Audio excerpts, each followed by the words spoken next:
जय हिंद दोस्तों, स्वागत है आप सभी का हमारे YouTube चैनल धाक फिजिकल एकेडमी में।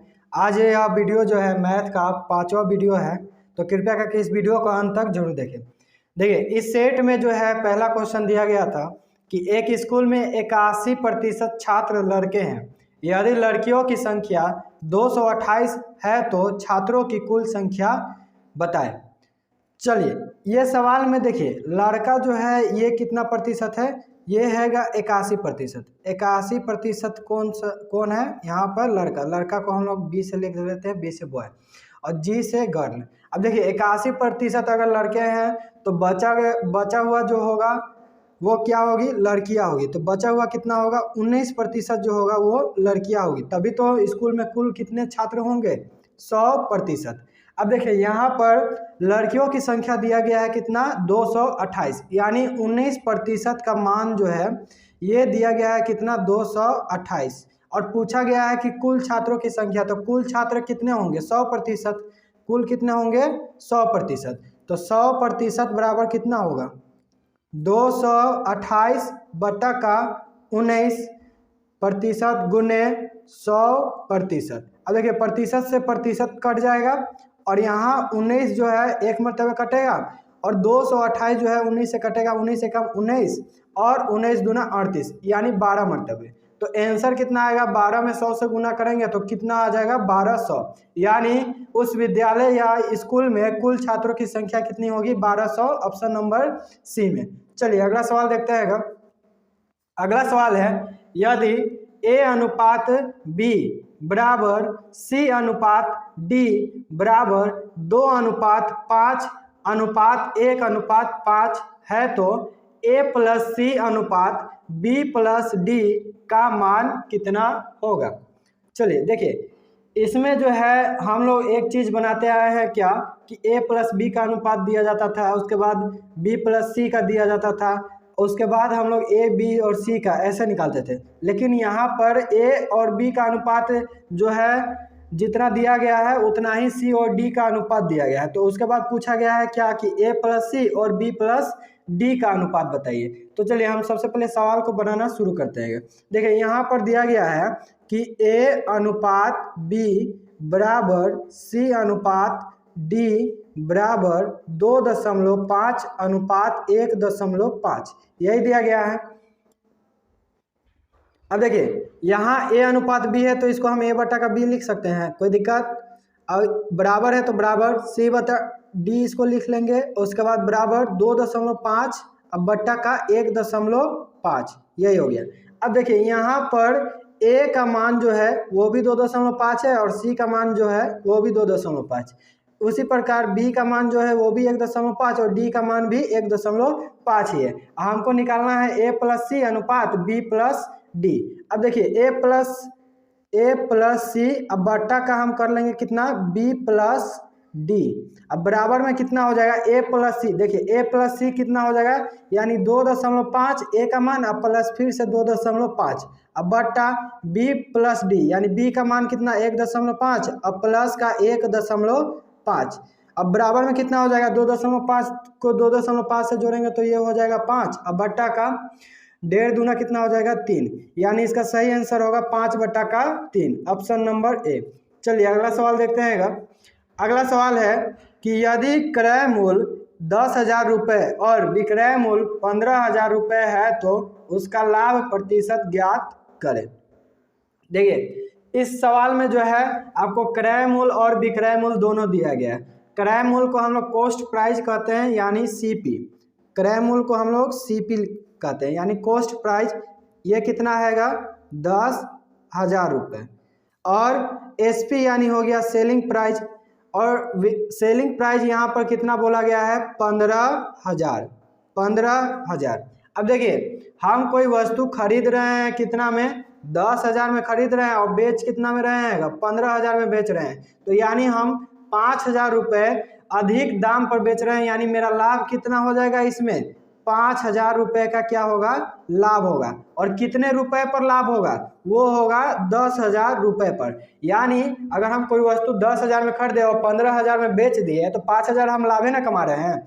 तो 5,000 जो हम लाभ कमाए कितना रुपए के वस्तु पर कमाए हैं, तो 10,000 रुपये के वस्तु पर। तो जिस वस्तु पर कमाते हैं उसको बट्टा में रखते हैं, यानी 10,000 जो है वो बट्टा में रहेगा और हम कितना कमा रहे हैं, 5,000 रुपये लाभ कमा रहे हैं। अब प्रतिशत में बदलना है तो हम गुना कर देंगे किससे, 100 से। अब देखिए 5,000 जो है 10,000 को काट देगा 2 मरतबे, ये 2 जो है 100 को काटेगा कितना मरतबे, 50 मरतबे। यानी 50% जो होगा इसका सही आंसर होगा, ऑप्शन नंबर सी। चलिए अगला सवाल देखते हैं। अगला सवाल है कि 5 संख्याओं का योग दिया गया है 555 और पहली 2 संख्याओं का औसत 25 है और तीसरी संख्या 115 है, तो अंतिम 2 संख्याओं का औसत कितना होगा। देखिए इसको बनाने का ना 2 तरीका है, एक है शॉर्ट मेथड और एक है बेसिक। अब बेसिक वाला जो है उसमें आप क्या कीजिएगा कि 5 संख्या का तो योग दिया ही गया है, कितना दिया गया है। चलिए सबसे पहले हम बेसिक से ही बना देते हैं, बेसिक यहाँ पर बेसिक तरीका से ही बता देते हैं। अब देखिए बेसिक में क्या बोला गया है कि 5 संख्याओं का औसत कितना आएगा, 5 संख्याओं का योग कितना दिया गया है, 555। ये तो 5 संख्या का योग है। अब पहली 2 संख्या का औसत कितना आएगा, 25। अब देखिए 2 संख्या का औसत जब 25 है तो दोनों संख्या का योग कितना होगा, उसको जितना संख्या है उतना से हम गुना कर देंगे। यानी 25 तो ये औसत है, कै गो संख्या पर है, 2 गो संख्या पर है, तो यानी 25 दूना कितना हो जाएगा, 50। यानी 2 संख्याओं का जोड़ कितना हो जाएगा, 50, यानी योग। और तीसरी संख्या कितना दिया गया है, 115।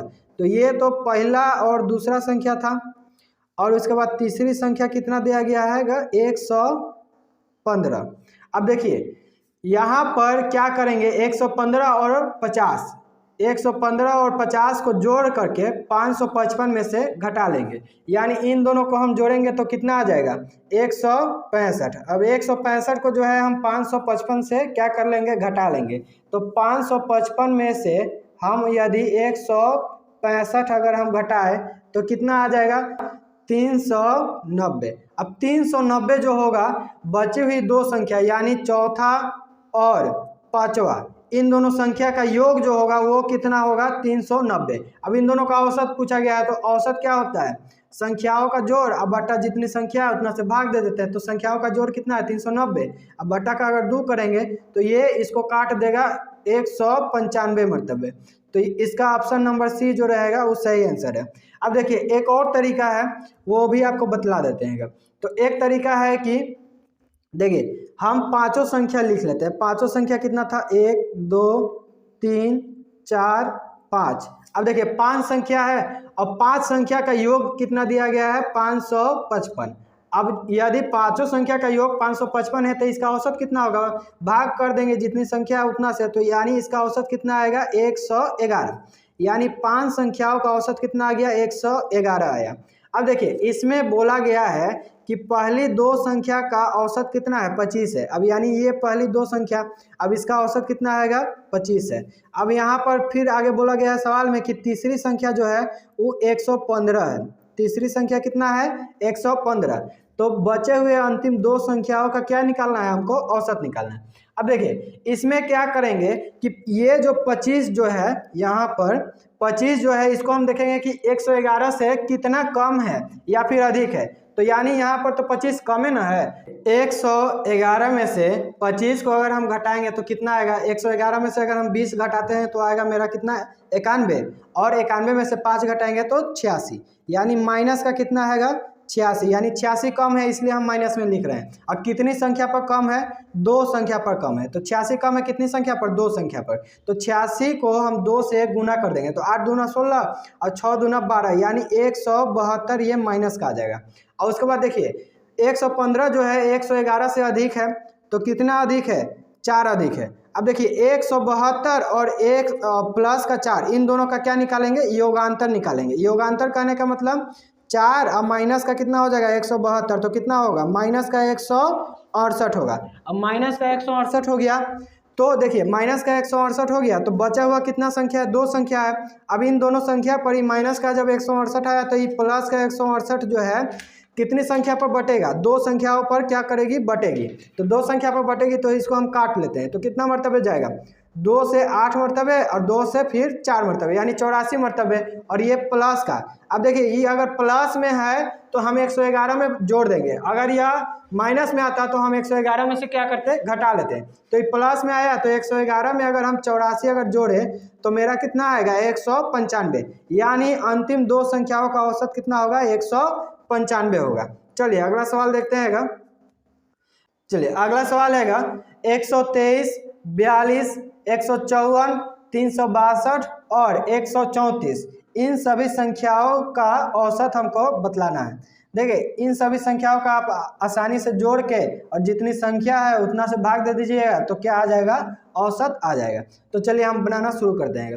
देखिए यहाँ पर कितना है, 123 है, 123, उसके बाद 42 को अभी लास्ट में लिख लेंगे। 123 के बाद कितना है, 154, उसके बाद कितना है 362, उसके बाद कितना आएगा 134 और अंत में कितना आएगा 42, यानी 5 संख्या है। अब इन सभी को जोड़िए तो 4 4 8 2 10 और 5 15 हासिल 1, और उसके बाद 6 4 10 और 5 3 8 2 10 10 10 20 और 1 21 हासिल 2, और उसके बाद आ जाएगा 3 2 5 5 1 6 6 2 8, यानी इन सभी संख्याओं का जोड़ कितना आया 815, 815।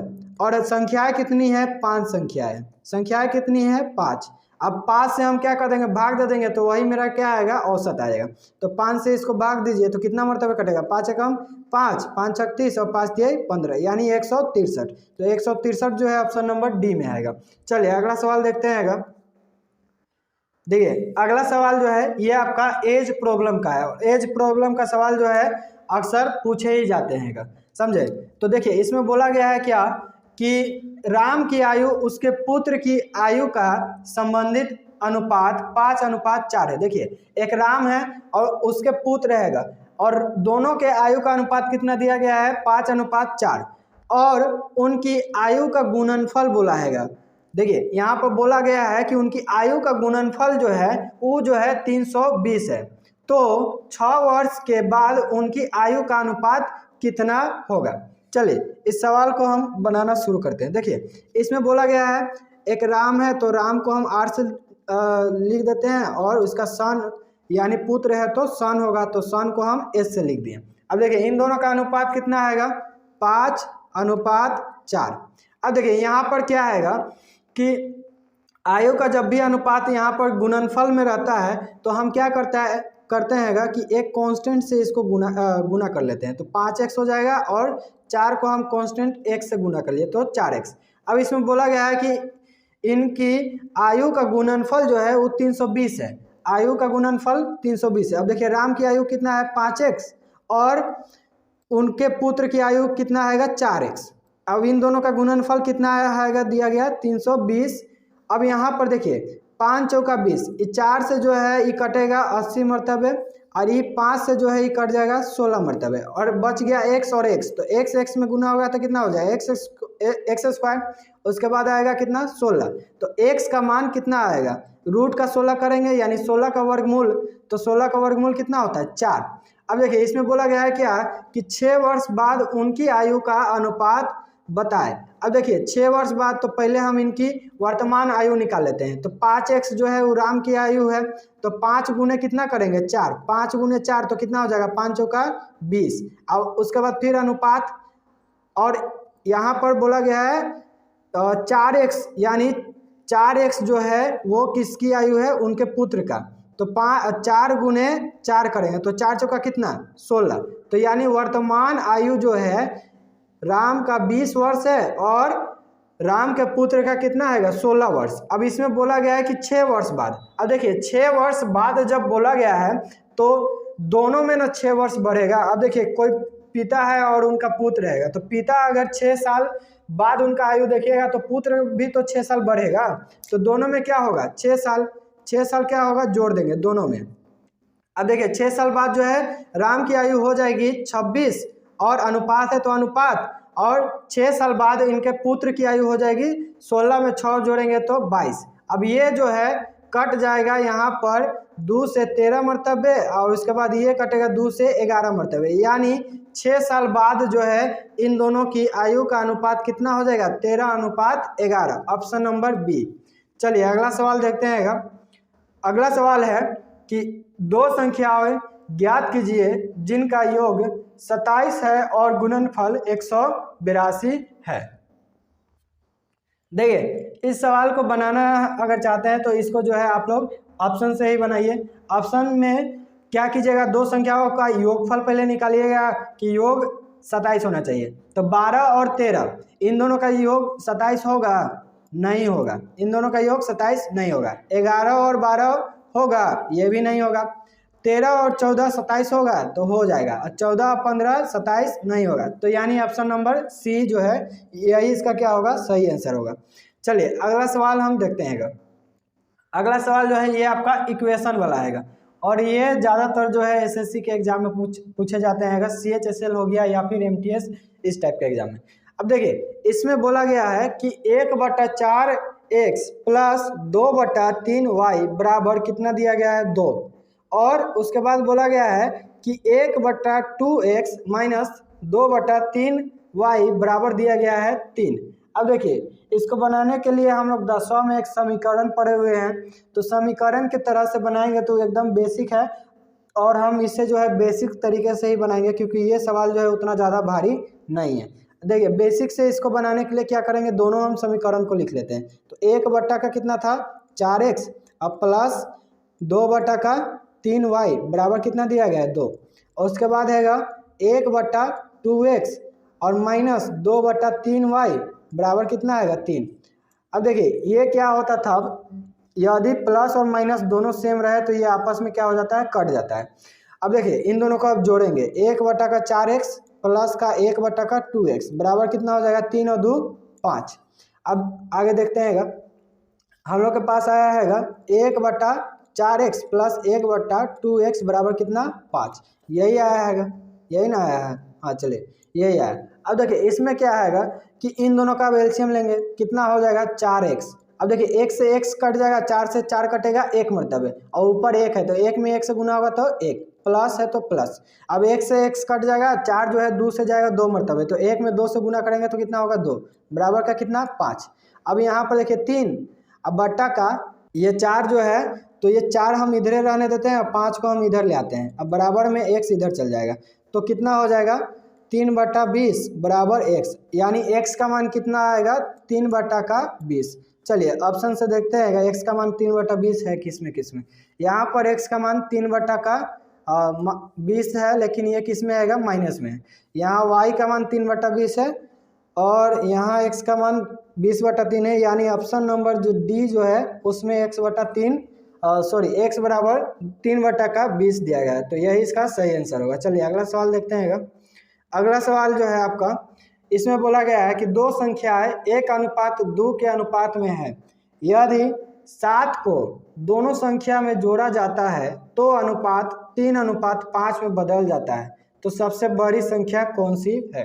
देखिए इसमें ना ये सवाल जो होता है ये दो टाइप के, इसमें एक और टाइप का सवाल पूछा जाता है और उसमें क्या रहता है कि आपका अनुपात में जो अंतर रहेगा वो बराबर रहता है। जैसे मान लेते हैं कोई संख्या यहाँ का था कितना 2:3 और जोड़ने पर जो है वो हो जा रहा है 4:5, यानी कोई संख्या जुड़ा तो यानी देखिए यहाँ भी 2 का वृद्धि हुआ और यहाँ भी 2 का वृद्धि हुआ, तो ये क्या है दोनों में अंतर बराबर है। और जब अंतर बराबर रहता है तो यदि बोलता कि 2 का मान यदि 8 के बराबर है तो यहाँ पर हम कोई भी एक संख्या निकाल लेते हैं। जैसे 2 का मान 8 ही रहता है और 3 का मान कितना हो जाता है 4×3 12, लेकिन इसमें जो है ऐसा नहीं है, यहाँ पर अंतर जो है ये बराबर नहीं है। तो यहाँ पर अंतर क्या है, बराबर नहीं है, तो अंतर को हम क्या करेंगे, बराबर करेंगे। ये पहली संख्या और उसके बाद ये दूसरी संख्या, पहली संख्या का अनुपात 1:2 है, ये कब है, पहले है, कोई संख्या जोड़ने से पहले। और बाद में जब हम दोनों में 7 जोड़ दे रहे हैं तो ये कितना हो जा रहा है 3:5। अब देखिए जब भी इस टाइप का सवाल आता है तो हम क्या करते हैं, अंतर बराबर करने के लिए ऊपर वाला जो संख्या है संख्याओं का अनुपात जो है उसका अंतर को नीचे वाला संख्या के अंतर से हम गुना कर देते हैं, यानी 2 और 1 का अंतर कितना हो जाएगा, 1 होगा। और नीचे वाला जो अनुपात दिया गया है इसका अंतर को जो है हम ऊपर वाले अनुपात में गुना कर देते हैं। अब ऊपर हम 2 से गुना कर देंगे तो 2 एकम 2 अनुपात 2 दूना 4 और फिर बराबर 3 एकम 3 अनुपात 5 एकम 5। यानी अब देखिए यहाँ भी +1 यानी 1 का वृद्धि हो रहा है, यहाँ भी 1 का वृद्धि हो रहा है। अब देखिए 1 का जो वृद्धि हो रहा है वो वास्तव में कितना के बराबर है, 7 के बराबर है। अब पूछा गया है कि सबसे बड़ी संख्या कौन सी है। अब देखिए यहाँ पर हम लोग जो है ना इस 2 से कोई मतलब नहीं है, ना ही इस 1 से कोई मतलब है।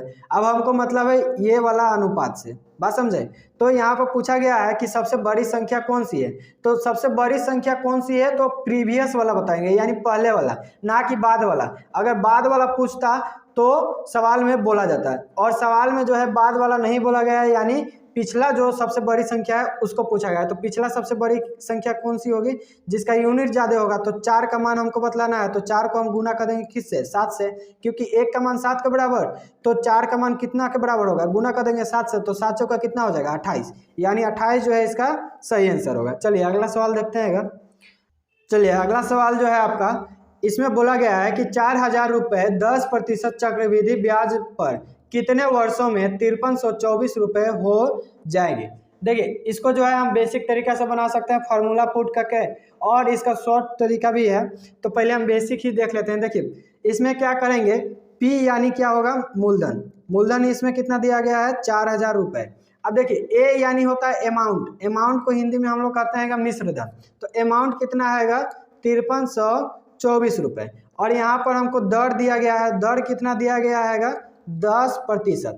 अब इसका एक फार्मूला होता है कि A बराबर P गुने 1 + R/100 के पावर n, बात समझे। और यही n जो होता है, यह जो होता है समय को दर्शाता है।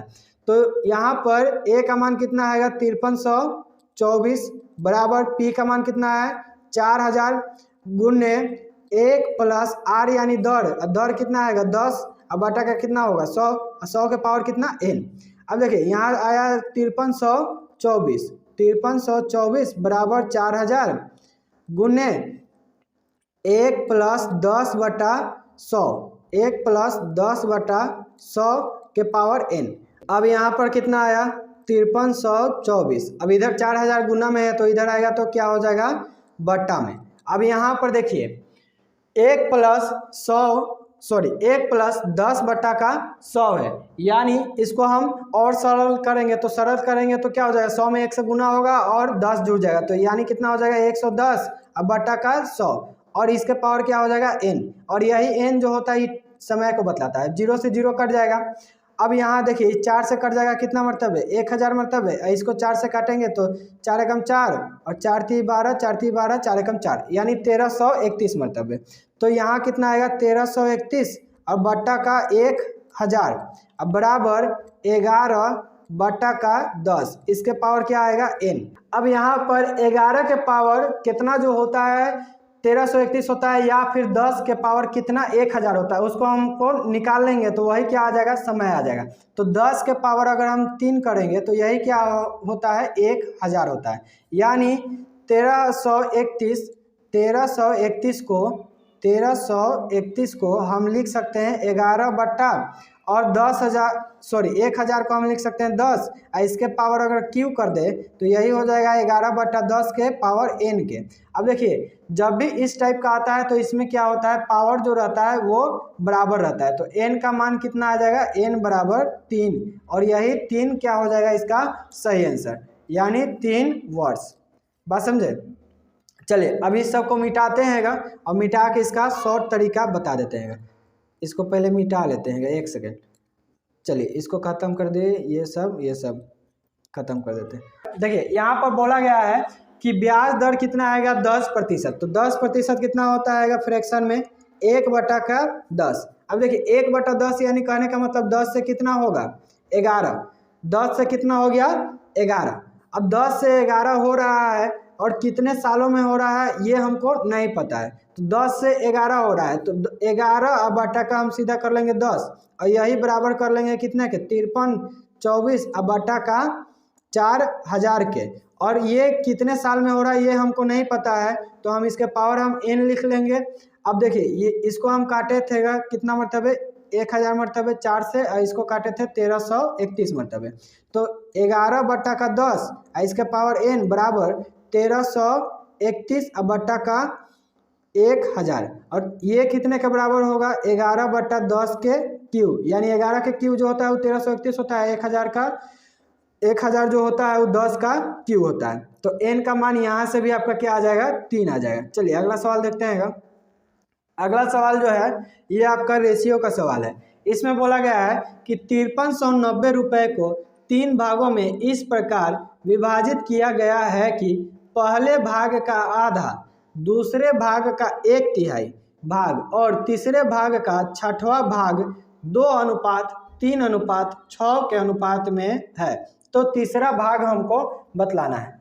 देखिए इस सवाल में जो है बोला गया है कि पहला भाग यानी पहले भाग का आधा, पहला भाग है पहले भाग का कितना आधा 1/2 अनुपात, फिर दूसरे भाग का 1/3 यानी 1/3 किसका दूसरे भाग का, उसके बाद फिर अनुपात तीसरे भाग का कितना बोल रहा है 6वां भाग यानी 1/6 किसका तीसरे भाग का, और इन सभी का अनुपात कितना है 2:3:6। अब देखिए इसमें हमको पहला का हमको मान निकालना है कि पहला का कितना यूनिट मिल रहा है, दूसरा को कितना मिल रहा है, तीसरा को कितना मिल रहा है। तो सबसे पहले हम क्या करेंगे, जो भी यहाँ अनुपात दिया गया है इसको हम एक कांस्टेंट से गुना कर लेंगे। तो यह हो जाएगा 2x, ये हो जाएगा 3x और ये हो जाएगा 6x। अब देखिए पहला का कितना आएगा 1/2 गुने पहला है, अब बराबर ये किसका आएगा, पहला का अनुपात कितना दिया गया है यहाँ 2x आएगा, ये पहला है तो इसका कितना है 2x, तो बराबर कितना आएगा 2x,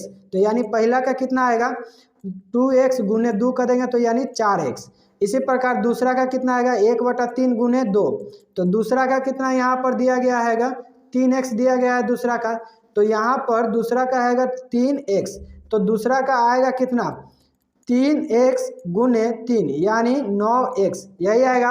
और उसके बाद अंतिम में आएगा तीसरा का, तो तीसरा का कितना जो बचा यही क्या होगा तीसरा का होगा, तो 1/6 गुने तीसरा भाग बराबर कितना 6x, तो तीसरा भाग का कितना आएगा 6×1 36x यानी 36x यूनिट जो है तीसरा को मिला। अब देखिए इसमें बोला गया है कि 5390 रुपये 3 भागों में बांटा गया है, यानी इन तीनों में कितना कितना यूनिट मिला, पहला को मिला 4x, दूसरा को मिला 9x और तीसरा को मिला कितना 36x, यही ना मिल रहा है। तो देखिए यहाँ पर पहला को मिला कितना, पहला को मिला 4x, पहला को कितना मिला 4x, दूसरा को कितना मिल रहा है 9x और तीसरा को कितना मिल रहा है 36x, तीसरा को 36x। अब इन सभी को कुल कितने रुपए वास्तव में मिल रहे हैं, तो वो है 5390 रुपये।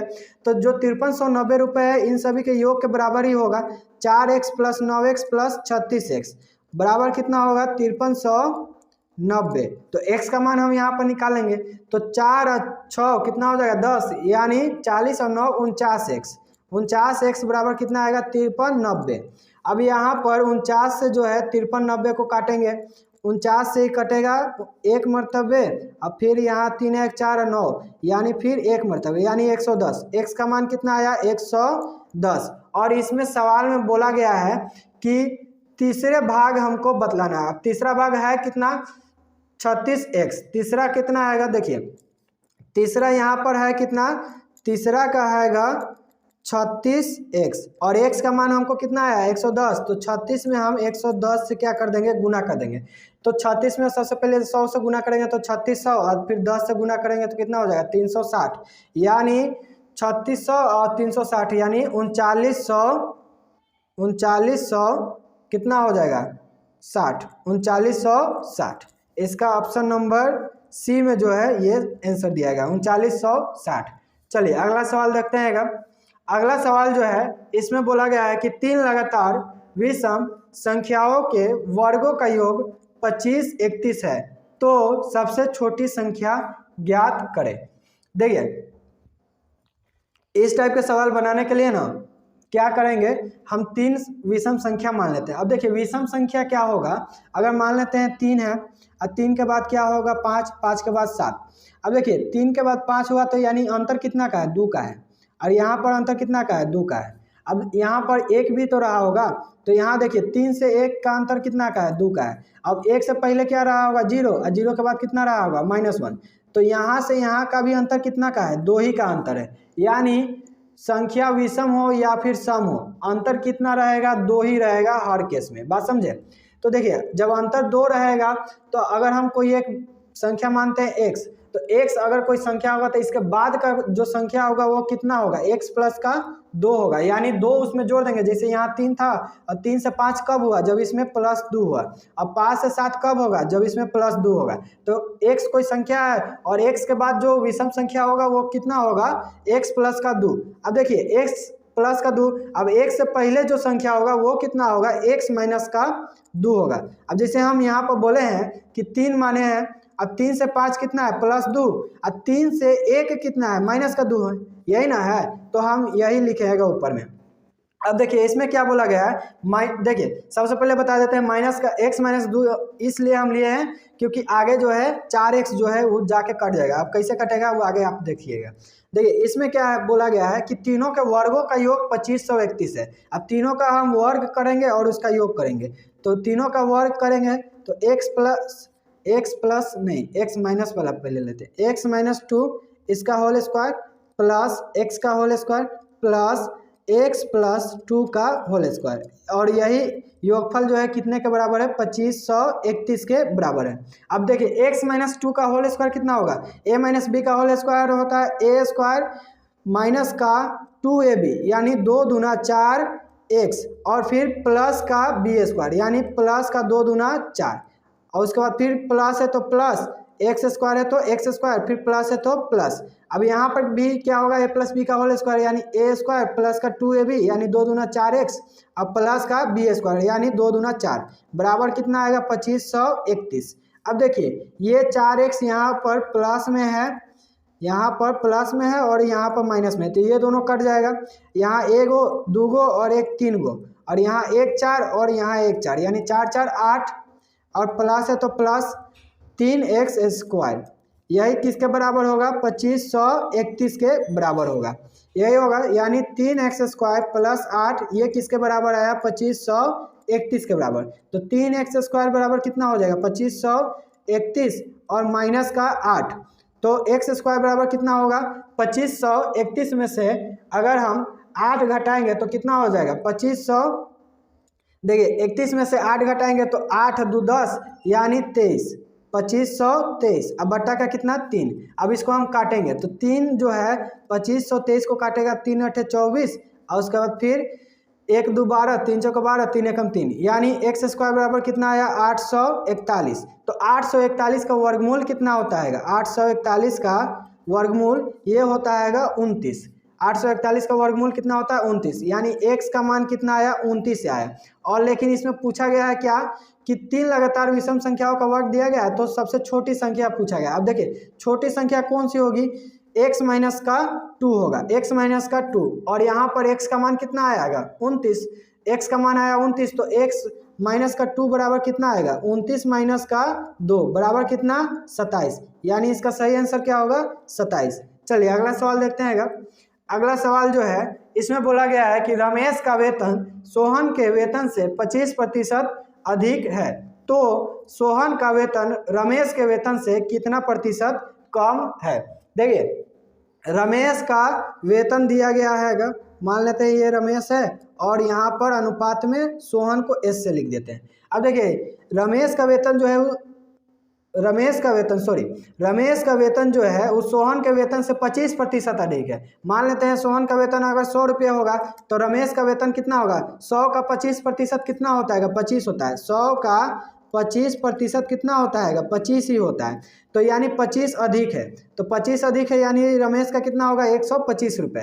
अब देखिए रमेश का 125 रुपये है, सोहन का 100 रुपये, और इसमें आगे बोला गया है कि सोहन का वेतन रमेश के वेतन से कितना प्रतिशत कम है, यानी कम हमको बतलाना है। और कथी में बतलाना है? प्रतिशत में बतलाना है। अब देखिए ये कम कितना आएगा? सोहन का वेतन रमेश से कितना कम है?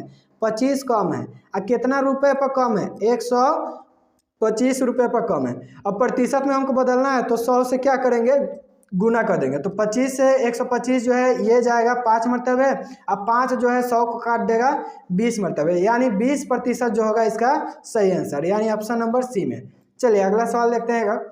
देखिए अगला सवाल जो है ये आपका टाइम एंड वर्क का सवाल है। इसमें बोला गया है कि ए और बी एक कार्य को 10 दिन में करते हैं, जबकि बी और सी उसी कार्य को 15 दिन में, और ए बी और सी तीनों मिलकर इसे 6 दिन में पूरा करते हैं। तो ए और सी मिलकर कार्य को कितने दिनों में पूरा करेंगे?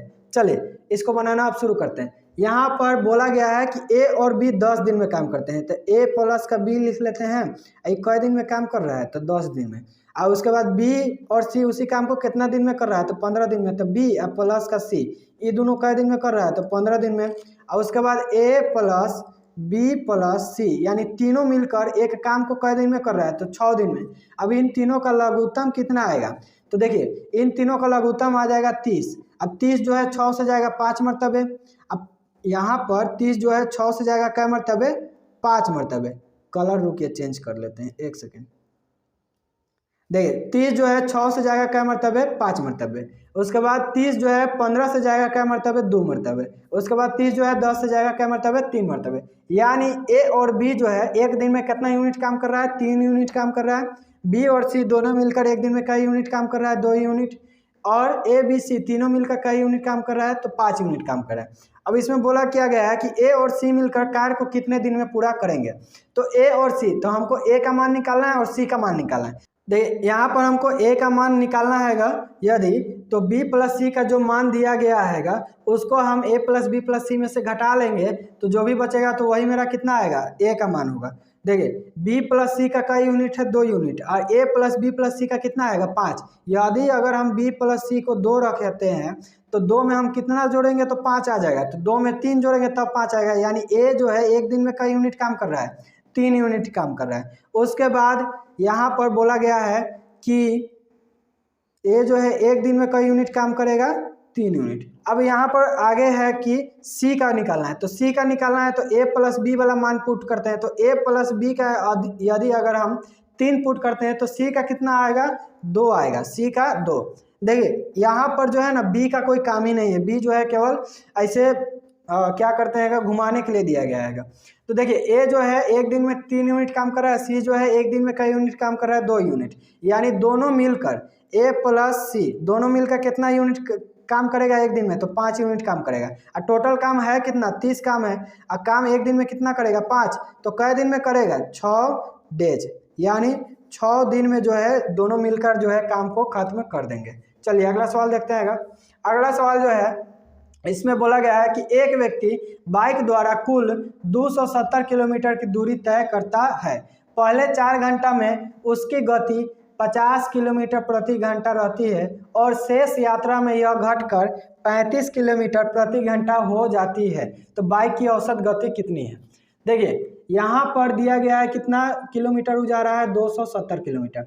अब पहला 4 घंटा में 50 की स्पीड से जा रहा है, तो दूरी बराबर क्या हो जाएगा? 4 गुने समय। तो 4 गुने समय तो 4 गुने 50 कितना? यानी 200 किलोमीटर। यानी पहला 4 घंटा में वो गया कितना? 200 किलोमीटर। यानी जो बच गया 70 किलोमीटर वो कितना के स्पीड से गया होगा? 35 के स्पीड से।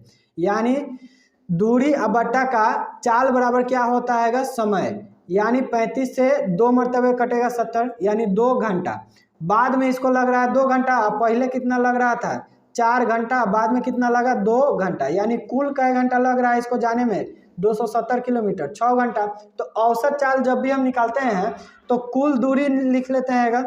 यहाँ पर कुल दूरी कितना आएगा? 270। तो कुल दूरी अब बट्टा जो भी मेरा कुल समय लगा रहता है उससे हम क्या करते हैं? भाग दे देते हैं। तो कुल समय कितना लगा हमको जाने में? 6 घंटा। तो 270 अब बट्टा का जब 6 करेंगे तो 6 चौका 24 और 3 और 0 30 और 6 5 30 यानी 45 किलोमीटर प्रति घंटा जो होगा इसका सही आंसर होगा ऑप्शन नंबर बी। चलिए अगला सवाल देखते हैं। अगला सवाल बोला गया है कि 21 और 45 के बीच की सम संख्याओं का औसत ज्ञात करें। देखिए इस टाइप का सवाल में क्या करते हैं बच्चे लोग कि 21 और 45 के बीच जितना सम संख्या रहता है उस सब के लिखने लगते हैं धड़ाधड़। जैसे मान लेते हैं 21 के बाद क्या आएगा 22 और यहाँ 22 के बाद क्या आएगा 24, 24 के बाद 26, 26 के बाद आ जाएगा 28, फिर 30, 32, मतलब आगे तक जाएगा कहाँ तक 44 तक। 45 के बीच बोला है तो यानी 44 तक जाएगा। अब उसके बाद इस सभी को जोड़ेंगे, अब जय वो संख्या आएगा उतना से भाग देंगे। तो ऐसे जो है आप लोग को नहीं करना है, बात समझे। यहाँ पर हम क्या करेंगे, जब भी संख्याओं का अंतर जब बराबर रहता है, जैसे मान लेते हैं 8 हो गया, उसके बाद 10 हो गया, उसके बाद 12 हो गया और उसके बाद मान लेते हैं 14। अब यहाँ कितना संख्या आएगा 4 गो संख्या, अभी सबको जोड़ देते हैं तो कितना होगा 10 10 20, 20 और 10 30, 30 और यहाँ पर 40 और 4 44 होगा। और इसका औसत कितना होगा 44 है, 4 को संख्या 4 से भाग दे देंगे तो कितना आएगा औसत 11। लेकिन इसको जब भी अगर अंतर बराबर रहे, यहाँ 2 का अंतर है, यहाँ भी 2 का, यहाँ भी 2 का अंतर, जब भी अंतर बराबर रहे तो अंतिम संख्या और पहली संख्या को भी उठाकर, समझे, एक ही स्थान पर के 2 संख्या को उठा करके, जैसे ये अंतिम था ये पहला था, अब ये बीच वाला है तो ये भी बीच वाला हम लेते हैं, लेकिन हम ले किसको रहे अंतिम वाला को, अंतिम और पहला वाला को। तो अंतिम का कितना है 14 और पहला का है 8। अब इन दोनों का भी अगर आप औसत निकालिएगा तो भी उतना ही आएगा।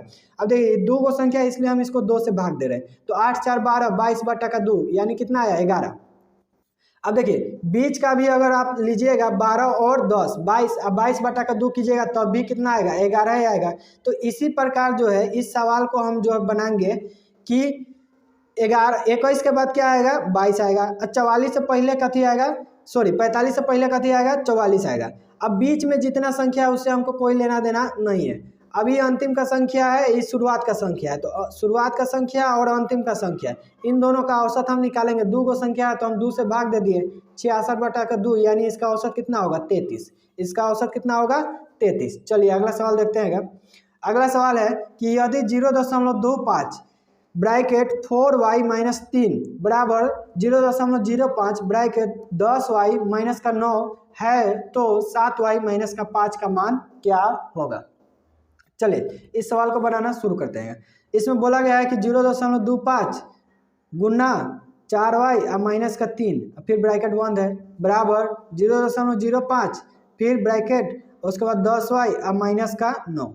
देखिए अब 0.25 है तो इसको हम 25 और बटा का 100 लिख सकते हैं, कोई दिक्कत। और यहाँ पर 4y और माइनस का 3 बराबर इसको हम लिख सकते हैं 5 बटा का 100 और फिर ब्रैकेट 10y और माइनस का कितना 9। अब देखिए इस 100 से जो है इस 100 कट जाएगा, 25 जो है 5 से कटेगा 5 मरतबे, यानी यहाँ पर 5 गुने हो जाएगा 4y और माइनस का 3 बराबर यहाँ पर होगा कितना 10y और माइनस का 9। अब 5 चौका 20y और माइनस का 3 बराबर 10y माइनस का 9। अब देखिए 20y और माइनस का, सॉरी एक सेकेंड, देखिए यहाँ पर क्या था 20y माइनस का 3, 20y माइनस का 3 बराबर 10y माइनस का 9, 10y माइनस का 9, 10y माइनस का 9। अब देखिए 20y है तो 20y ही रहेगा, 10y को इधर ले आएंगे तो उधर प्लस में है तो इधर माइनस में। अब 3 जो है इधर माइनस में उधर जाएगा तो प्लस का 3 हो जाएगा माइनस का 9, यानी यहाँ पर सॉरी एक सेकेंड गुना करने में यहाँ गलती हो गया है। चलिए पीछे जो है 5 से जो है 3 में हम गुना नहीं किए हैं। देखिए यहाँ पर क्या होगा 5 से जब 3 में गुना होगा, 5 से जब 3 में गुना होगा तो यहाँ कितना हो जाएगा 5 तिहाई 15, 5 तिहाई 15 होगा। अब देखिए अब आगे आते हैं, 5 तिहाई 15 होगा तो यानी 20y माइनस का 15 बराबर 10y माइनस का 9। अब देखिए 20y तो 20y ही रहेगा, इधर प्लस का 10 है इधर आएगा तो क्या होगा माइनस का 10 हो जाएगा। अब इधर माइनस का 15 है उधर जाएगा तो प्लस का 15 और माइनस का 9, तो 10y यानी 20 में से 10 घटेगा तो 10 बचेगा बराबर कितना हो जाएगा 15 में से 9 घटा तो 9 6 15, यानी y का मान कितना आएगा 6 और बटा का 10। y का मान कितना आया 6/10। अब पूछा क्या है इसमें कि 7y अब माइनस का 5 का पूछा गया है। 7y माइनस का 5, 7y माइनस 5। अब 7 गुने 6/10 कर लेंगे और माइनस का 5, 7 6 कितना होता है 42, अब बटा का 10 और माइनस 5। तो 42 को अगर हम 10 से भाग देंगे तो कितना आ जाएगा, 42 को यदि अगर 10 से भाग दे और माइनस का 5, तो 42 को 10 से भाग देंगे तो 4.2 और माइनस का 5 बराबर कितना, बड़ में से छोट घटता है तो प्लस में जाता है। अब छोट में से बड़ घट रहा है तो कथी में जाएगा, माइनस में।